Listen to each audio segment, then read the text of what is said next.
अभी आज का दिन जो हम सब के लिए, हम सभी मनपा जनजातियों के लिए और खास करके पुलिस कम्युनिटी के लिए बहुत ज़्यादा खास है।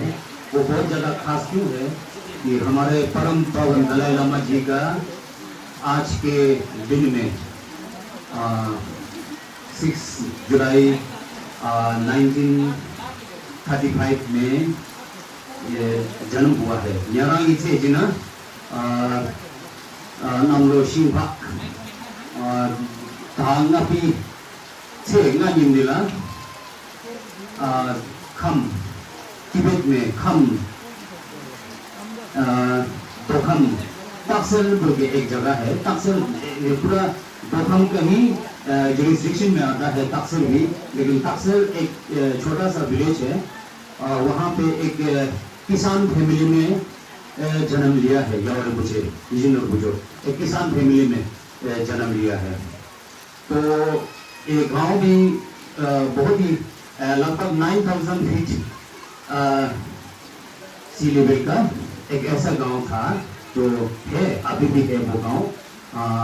ये बात अलग है, आज अधिकार में नहीं है, लेकिन एक ऐसे गांव में जन्म लिया है, एक किसान फैमिली में, एक शरीफ फैमिली में जन्म लिया था। आज के जब हाँ आज के दिन में, आज के तारीख में। तो ऐसा है। फिर एक रिवाज है जो जब भी दलाई लामा का जो नेक्स्ट दलाई लामा का क्या चयन कैसे करता है, किस तरह से करता है, एक पुरानी रिवाज है। ये कंटिन्यूसली वो चले आ रहे थे। इसी तरह से जो 13 दलाई लामा जो स्वर्गवास होने के बाद में फिर जो दलाई लामा ट्रस्ट के जो मेंबर है, जो बड़े बड़े रिंपोचे है, जो उनके ऊपर में जिम्मेदारी होता है जो नेक्स्ट दलाई लामा को चयन करने का, सेलेक्ट करने का, मतलब पहचानने का। ऐसे वैसे किसी को भी सेलेक्ट नहीं कर सकता, वो उसको पहचानना है। वो पहचानने के लिए वो ऐसे होता है, तो ऐसे नियम होता है जो सभी को पता है। तो उसके बाद में जैसे कि नोरबुलिंग गुंबा हसा में भी हसा एक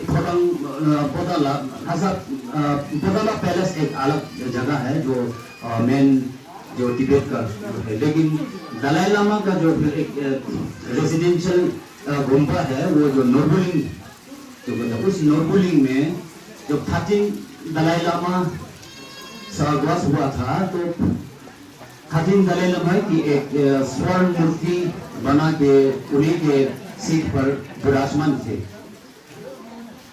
और वो स्वर्ण मूर्ति जो दक्षिण की ओर मुंह करके, दक्षिण की दिशा की ओर में मुंह करके ऐसे रखे हुए थे। तो इस तरह से अब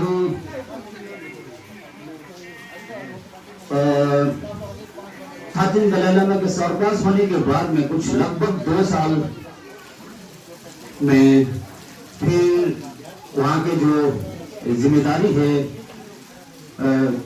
जो अधिकारी है, वो सब ने फिर शुरू किया है। अब 2 साल हो चुका है, अभी कहीं तो जन्म हुआ है, तो इस तरह से कुछ सिग्नल भी मिलता है।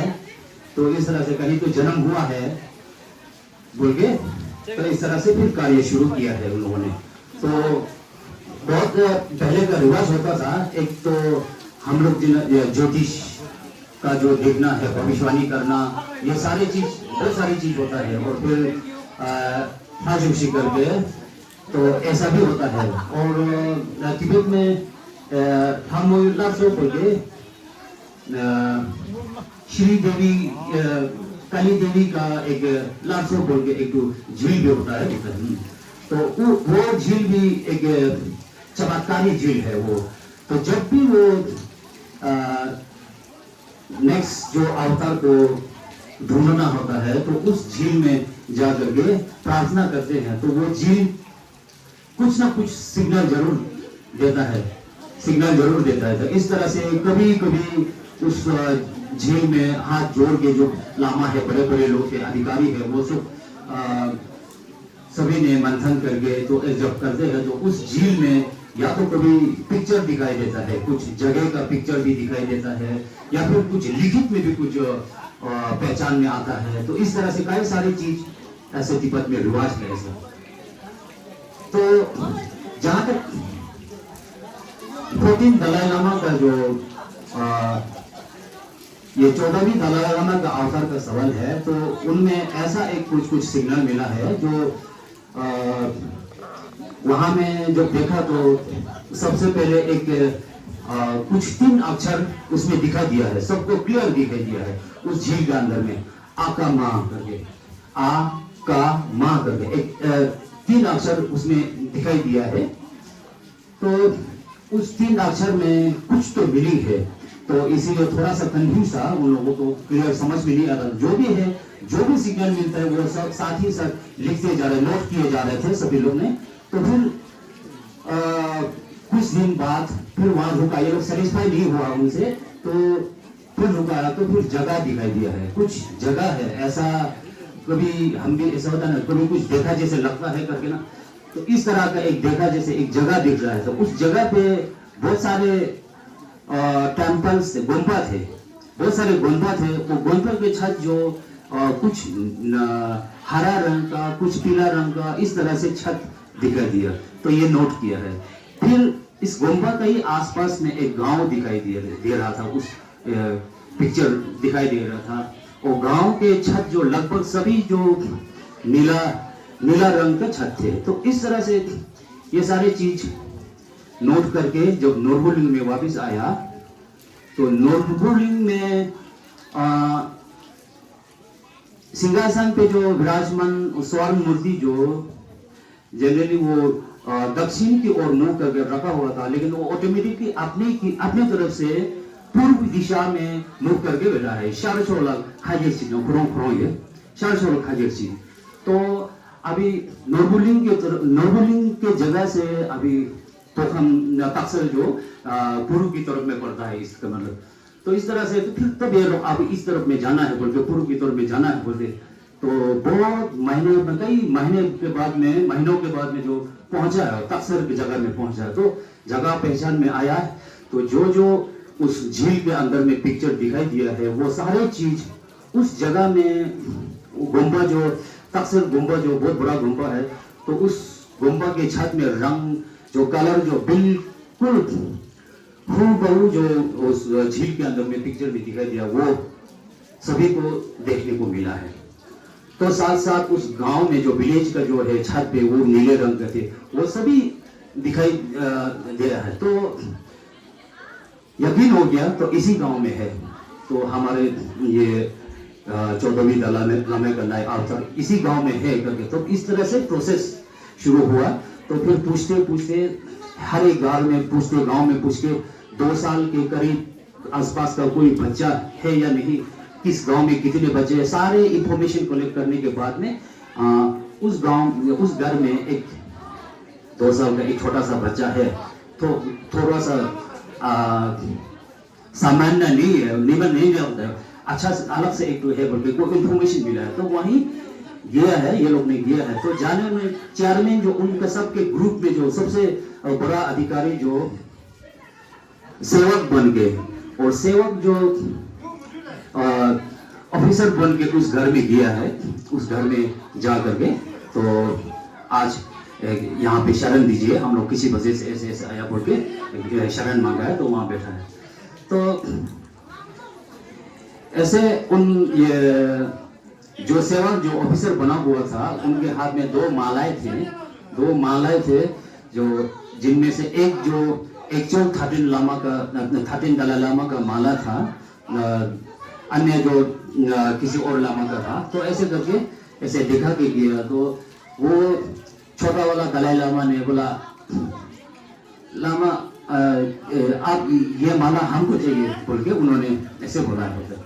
तो फिर लामा ने बोला सबसे पहले तो, और दूसरा सेवक बन के जो किया है उन्होंने पूछा सबसे पहले ये कौन है, उसको अगर पहचानता है तो तुमको देगा बोल के जैसे बोला है। तो सेरा आका, अब तो सेरा आका है, ऐसे कुछ है शायद, थोड़ा सा सॉरी मैं गलत हो भी सकता हूँ, क्लियरली याद नहीं रहता। अब तो सेरा आका मतलब सेरा दसम का लामा है क्या, अब तो सेरा लामा है बोल के तो पहचान में आया। फिर ये दूसरा जो सेवक जो पुन बन के किया है उसका भी पूछा है, तो वो भी अब तो वो है बोल के सारे चीज जवाब दिया है उन्होंने। तो इस तरह से फिर माला चूज करो बोलने से उसने एग्जैक्टली जो 13 दलाई लामा का माला है उसको चूज किया है, ये मेरा है, मुझे चाहिए बोल के। इस तरह से मतलब कई सारी चीज, अब समय का भी जो अभाव है इसलिए इस तरह से बहुत सारी कहानी है इसमें, बहुत लंबी बात है, लेकिन आज इतना ना तो मुझे याद आता है ना ही आज इतना समय है, तो इसलिए इस तरह से मतलब प्रोसेस ऐसे हुआ है। तो आखिर में बहुत सारे परीक्षा जैसे है, बहुत सारे कुछ पार करने के बाद में तो सेलेक्ट करके वो दलाई लामा का पुटंगपोताला में विराजमान हुआ है।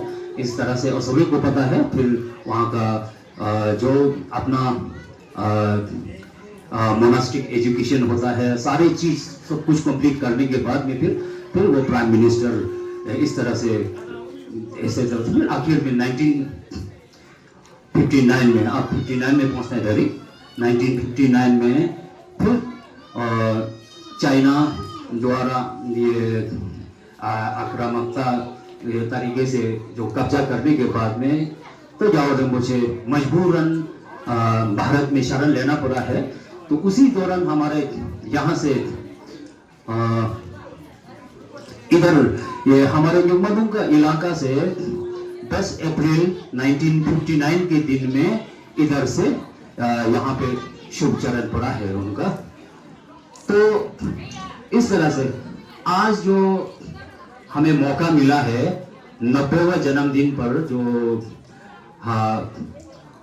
इस जहां जहां उनका शुभ चरण पड़ा है वहीं से, और ज्यादातर आजकल वो डेवलपमेंट भी है, डेवलपमेंट के नाम पे मतलब सारे चीज पहले का जो हेरिटेज रूट सारे चीज ज्यादातर जगह पे खत्म हो चुका है, नहीं है। लेकिन हमारे गांव में आज तक लगभग 10 किलोमीटर वो हेरिटेज रूट अभी भी सही सलामत है बिल्कुल। आज हम लोग टू ब्रिज से तो नहीं कर पाया है, लेकिन टू ब्रिज से लेकर के सफर कैंप तक में जो पूरा लगभग 10 किलोमीटर के करीब में है। तो ये जो पहले का पुराना जो रूट है, हेरिटेज रूट जो है, जिस जगह से पवन पूज्य दलाई लामा जी ने जो चरण रखा है, तो इस ये जगह अभी भी सही सलामत है। तो हम सब ये खुश नसीब समझते हैं कि ये अभी भी सही। तो आज और भी एक खुशी ये है कि हम इसी जगह से हम लोग ये दलाई लामा के लंबी उम्र के लिए और विश्व शांति के लिए हम सब पद यात्रा करने का मौका मिला है। इसमें अब सभी ने बढ़ चढ़ के हिस्सा लिया, सभी ने बहुत अच्छा से साथ दिया है। तो और मौसम ने भी बहुत अच्छा साथ दिया है, और हम लोग लामा जी को, लामा तेंजिन नोर्बू जी को थैंक यू कहूँगा। कई दिनों से उनके लिए जो रिक्वेस्ट किया था, तो आज अभी एकदम ये पीक सीजन है बरसात का, थोड़ा बहुत तो हुआ है, लेकिन वो कोई मतलब वो इशू नहीं रहा, कोई भी तकलीफ नहीं हुआ सबको। तो इसीलिए तो अभी हम लोग जो ग्यावा रिम्पोछे के लिए कुछ लंबी उम्र के लिए हम लोग सब प्रेयर करना है, प्रार्थना करना है। तो सबका रिम्पोछे ग्यावा रिम्पोछे ही नहीं, हर रिम्पोछे हर लामा लोग ने यही बोलता ना, अपना दिल साफ रखो, सबका दिल साफ रखो, किसी को मदद ना कर सका तो नुकसान तो मत करो। तो इस तरह से सभी पता है। तो इस तरह से ऐसे होने से रिम्पोछे भी जरूर 113 साल शुभ करेगा बोल के रिम्पोछे ने वादा करते रहता है ना हम लोग ग्यावा रिम्पोछे ने। तो 113 साल रिम्पोछे जीवित रहना है, तो हम लोग ड्यूटी बनता है पाप कम करना, पुण्य ज्यादा करना।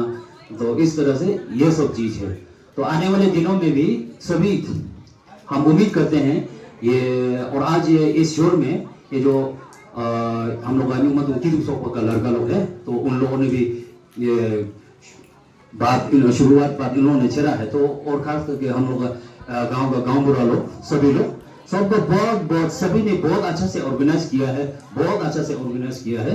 तो इसके लिए तहे दिल से धन्यवाद कहना चाहूँगा।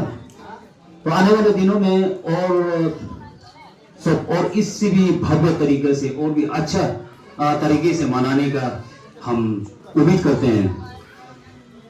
Thank you. और मेरा थैंक यू पूरा नहीं हुआ, थोड़ा बाद में बजाना अभी। थैंक यू बोल दिया ना, लेकिन वो थैंक यू ठीक है, आगे अभी के लिए थैंक यू। अभी आगे टाइम का थोड़ा कमी है, लेकिन अभी मेरा सभी लड़का लोग कोई गा रहा है, कोई नाच रहा है, और आप एक गाना नहीं गए तो बहुत नाइंसाफी होगा। अभी आज तो खुशी का दिन है। हम अभी छावनी पी के 25 साल हो गया, लेकिन आज हमने पी लिया है। आज हम पी लिया, और छाव पी लिया, थोड़ा नशा भी है, तो इसलिए हम एक छांझे गाना एक आप लोगों के समक्ष रखना चाहूंगा। हाँ, पसंद आया तो ठीक है, पसंद नहीं आया तो भी ताली बजाना। हाँ,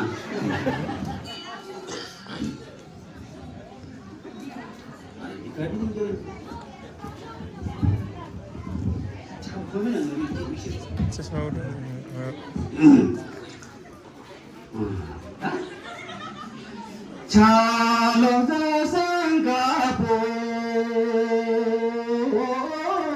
tu sagade hala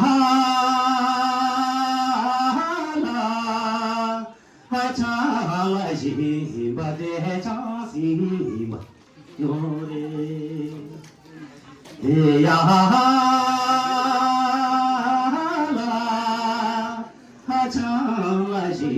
बदे झांसी मयूरी। और ज्यादा लो हो गया, इसी तो अच्छा गा सकता है हम।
What did you